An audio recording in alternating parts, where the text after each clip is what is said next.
आप देख रहे हैं नेट्रिक न्यूज, साहस सच कहने का। नमस्कार, नेट्रिक न्यूज में आप सभी का स्वागत है। मैं हूं आपके साथ सपना दुबे। लोकसभा चुनाव 2019 के पहले चरण की वोटिंग की तारीख अब बस सामने ही है और तैयारियां जोरों पर। इस तैयारियों का सबसे अभिन्न अंग है नेताओं के आपसी आरोप प्रत्यारोप, जो अक्सर ही देखने को मिलता है। वो बात अलग है कि नेताओं को इससे कोई फर्क नहीं पड़ता है कि वो किस तरह के शब्दों का प्रयोग कर रहे हैं और किस व्यक्ति के लिए क्या कह रहे हैं।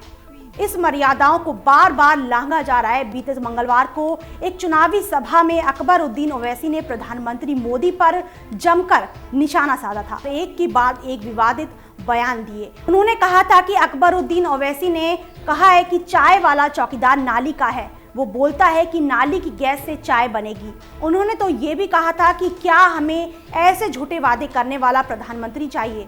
जूनियर ओवैसी के बयान के चर्चे हैं। दरअसल उन्होंने कहा ही कुछ ऐसा कि बखेड़ा खड़ा हो जाए। ओवैसी ने कहा कि मैं मोदी भक्तों पर और मोदी को वोट करने वालों पर हैरान हूं। कभी मोदी चाय वाला बन जाते हैं और कभी फकीर। वो यही नहीं रुके, उन्होंने ये तक कहा कि मैं नरेंद्र मोदी से कहना चाहता हूं कि आप एक चाय वाला थे और जनता ने आपको प्रधानमंत्री बनाया और अब आप कह रहे हैं कि आप एक चौकीदार हैं। किसके चौकीदार? मैं सोशल मीडिया पर नहीं हूं। मेरे एक मित्र ने ट्विटर पर चौकीदार नरेंद्र मोदी, चौकीदार अमित शाह के बारे में दिखाया। मंगलवार को हैदराबाद के एलबी स्टेडियम में लोकसभा चुनाव प्रचार करने पहुंचे ऑल इंडिया मजलिस ए इत्तेहादुल मुस्लिमीन के नेता अकबरुद्दीन ओवैसी ने पीएम मोदी पर निजी टिप्पणी करने से भी नहीं हिचके और कहा कि पीएम हमेशा मुस्लिम महिलाओं और उनके तलाक के बारे में बात करते हैं, लेकिन क्या उन्होंने अपनी पत्नी को कोई अधिकार दिया है? आपको बता दें कि इस बयान के पहले सोमवार को ही एलबी स्टेडियम में पीएम नरेंद्र मोदी ने कहा था कि वो मुस्लिम महिलाओं को 3 तलाक की प्रथा से मुक्त कराने के लिए लगातार काम कर रहे हैं और भाजपा मुस्लिम महिलाओं को न्याय दिलाने के लिए उनके साथ खड़ी है। हैदराबाद के विकास में AIMIM को रोड़ा बताने वाले पीएम के बयान को भी अकबरुद्दीन ओवैसी ने खूब भुनाया और पीएम मोदी को आड़े हाथों लिया।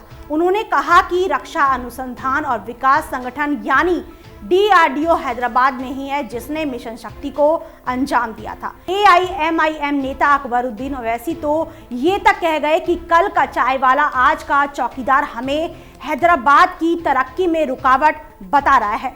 एक तरफ तो विपक्ष चौकीदार चोर हैं कहकर पीएम मोदी पर निशाना साधता है, तो दूसरी तरफ बीजेपी सेना ने चौकीदार शब्द को ही हथियार बना लिया और अभियान शुरू कर दिया, मैं भी चौकीदार। लेकिन अकबर इस अभियान को भी निशाने पर लिया और कहा कि यदि प्रधानमंत्री एक वॉचमैन बनना चाहते हैं तो वो उन्हें चौकीदार की टोपी और सीटी देंगे।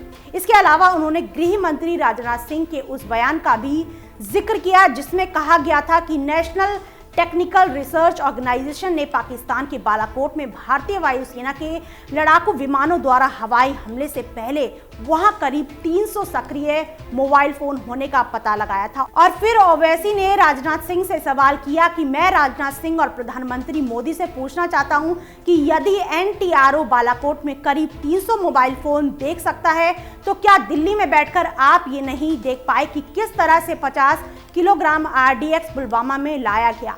उन्होंने तंज कसते हुए कहा कि आपकी नाक के नीचे 50 किलोग्राम RDX पुलवामा में लाया गया, क्या आप उसे नहीं देख पाए? क्या आप सोए हुए थे? क्या आपने बिरयानी खाई थी? हो सकता है कि आपने बीफ बिरयानी खाई हो और सो गए हो। यहाँ हमारे 40 लोग शहीद हो गए। फिलहाल के लिए इतना ही। बाकी देश और दुनिया की बड़ी खबरों के लिए देखते रहिए हमारे चैनल नेट्रिक न्यूज़ को। खबरों की ताज़ा अपडेट के लिए हमारे चैनल नेट्रिक न्यूज़ को सब्सक्राइब करना ना भूलें। हमारे साथ जुड़े रहने के लिए हमारे YouTube चैनल को सब्सक्राइब करें, साथ ही बेल आइकन को दबाएं। नेट्रिक न्यूज़ की खबरें सबसे पहले देखने के लिए।